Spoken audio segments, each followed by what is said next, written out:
Alright, welcome to Toro University's online summer CTE for technology. I wanted to walk you through how to get to the site and how to log in initially with the password and username format that I email you, and how you would go about changing your password, because the initial password is only for your first time. Then you have to change your password and customize it to yourself. Alright, so let's get started. I want to get started with a few things. The techeducator.net website isn't typed in here. This is a search engine. Okay, you want to type it in the URL area up here. So it's techeducator.net and then /Moodle. Alright, so I hit enter, and again it was techeducator.net /Moodle, and it'll bring it to the site.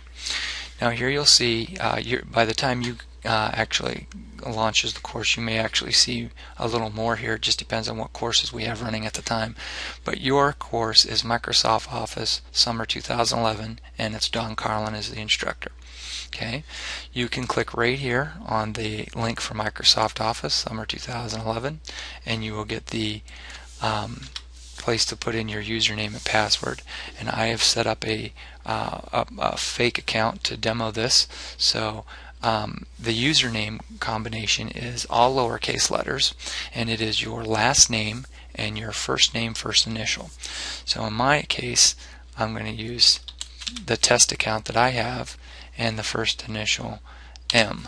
Okay, so that would be your last name and your first initial first name for your username.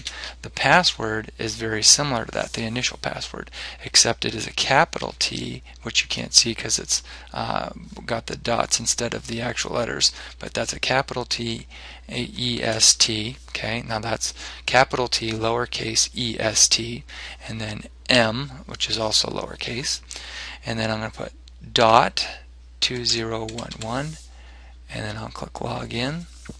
It's just asking me if I want it to remember. I'm going to say not now because we're going to change it.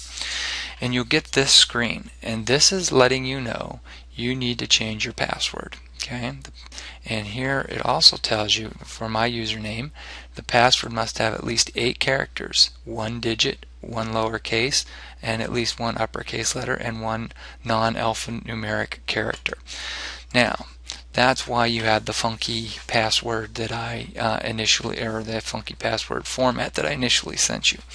So now what you have to do is come up with your own unique password that has 8 characters. One of them has to be a digit, one of them is a lowercase letter, and one is an uppercase letter, and one is a non-alphanumeric character, like a period or an exclamation point or some other character on the keyboard that is not a letter or number.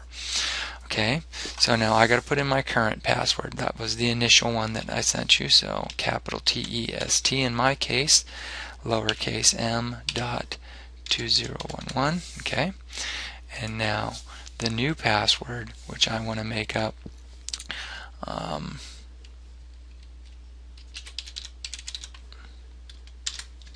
that's totally different password, and say save changes, and my password has been changed. Okay, now when I continue, you'll see that I'm logged in as test me, and this is your first course, and then I'll tell you a little bit more about how to navigate through here in a minute or on the next video. Alright, again, if you have any trouble logging in, please email me or call me. My contact information is listed in the email that I sent you to begin the course. Okay, thank you and have a great day.